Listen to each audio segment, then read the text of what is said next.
ई आकाशवाणी गोरखपुर है। अब रउआ सभे वेद प्रकाश पाठक से समाचार सुनी।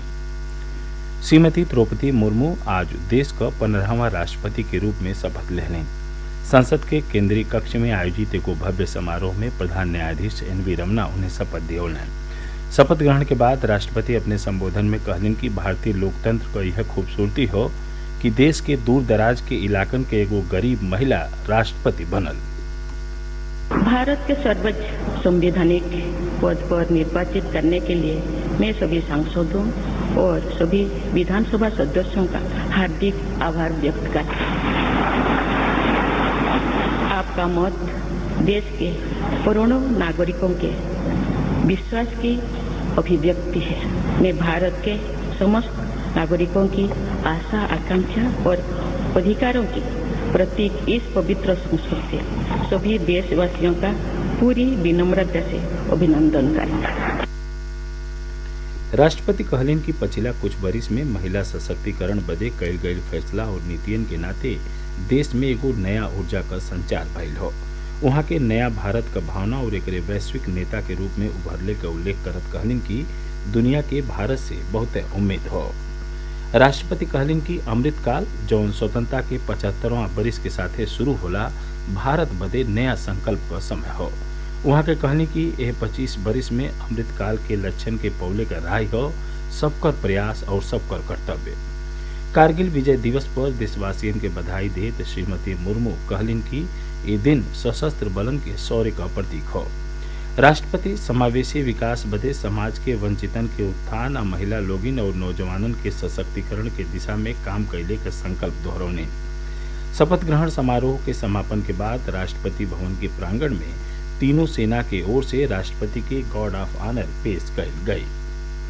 प्रधानमंत्री नरेंद्र मोदी समाजसेवी हरमोहन सिंह यादव के 10वीं पुण्यतिथि पर कानपुर में आयोजित कार्यक्रम के वर्चुअल माध्यम से संबोधित कैलें। वहाँ के कहनी कि हरमोहन सिंह यादव अपने लम्हर राजनीतिक जिंदगी में राम मनोहर लोहिया के विचारन के कानपुर के धरती से आगे बढ़ौलें। श्री मोदी कहलें कि वहाँ के देश और प्रदेश को राजनीति में जौन योगदान देहनी और समाज बदे जौन कार्य कैनी उनसे आवे आला पीढ़ियन के मार्गदर्शन मिली रहल हो। प्रधानमंत्री कहलें कि आज हमरे लोकतंत्र बदे बहुत बढ़न दिन हो। आज देश को नया राष्ट्रपति को शपथ ग्रहण भइल हो। वहाँ के कहनी कि आज़ादी के बाद पहली बेर आदिवासी समाज के एगो महिला राष्ट्रपति देश को अगुवाई करे जा रहल हैं। प्रधानमंत्री कहले कि सामाजिक न्याय का अर्थ हवे समाज को हर वर्ग के समान अवसर मिलल।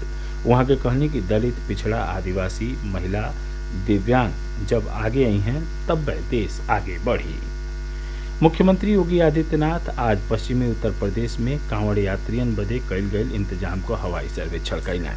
वहाँ के अधिकारियन के निर्देश दिहनी कि कांवड़ जतरा के दौरान भक्तन और आम लोगन की कौनो समस्या नहीं होखे के चाही।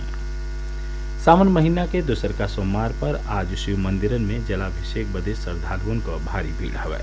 बनारस के काशी विश्वनाथ धामों में भगवान शिव के दर्शन पूजन बदे ढेर संख्या में श्रद्धालु पहुंच रहल हमें। मंदिर प्रशासन का अनुमान हो कि सावन के पहला सोमवार के तरियन दूसरको सोमवार पर 5.5 लाख से बेसी श्रद्धालु बाबा विश्वनाथ का दर्शन करी हैं। वहीं विश्वनाथ धाम में गंगा के ओर से प्रवेश करे बदे बनावल गईल द्वार के बाढ़ के पानी के नाते बंद कर दिया गईल हो। अब घाटन की ओर से पैदल आवे वाले श्रद्धालु गंगा द्वार से विश्वनाथ धाम नहीं आ जा सकेलें। खाली नाव से आवे वाले श्रद्धालु गंगा द्वार से बाबा विश्वनाथ धाम में प्रवेश कई पा रहल हमें। गोरखपुर सदर सांसद रवि किशन कहले हमें कि देश में जनसंख्या बढ़ोतरी पर नियंत्रण का जरूरत हो। वहाँ के कहने की आवे वाला पीढ़ी के भरपूर संसाधन मिले एकरे बदे जरूरी हो कि जनसंख्या के बढ़ले से रोकल जाए। बस्ती जिला के फुटहिया में आज कावड़ यात्रियन का स्वागत कैले के बाद संवाददाता लोगन के संबोधित करत वहाँ के कहने की उस संसद में जनसंख्या नियंत्रण बदे विधेयक आ रहल हवे। बाराबंकी जिला में लोनी कटरा इलाका के लगे पूर्वांचल एक्सप्रेसवे पर एगो सड़क दुर्घटना में 8 जने के मौत हो गई और 13 जने और गंभीर घायल हो गई। दुर्घटना आज तड़के वो समय भइल जब डबल डेकर बस एक्सप्रेसवे पर खड़ा दूसर की बसे से लड़ गई। प्रधानमंत्री नरेंद्र मोदी सड़क हादसा में भइल मौत पर दुख जतौले हमें। प्रधानमंत्री कहना कि स्थानीय प्रशासन हर संभव मदद कर रहा हो। श्री मोदी घायल लोगन के जल्दी स्वस्थ भइले का कामना कैले। मुख्यमंत्री योगी आदित्यनाथ हो घटना पर दुख जतौले हमें और अधिकारियन की हर संभव सहायता उपलब्ध करवले का निर्देश दिले हमें।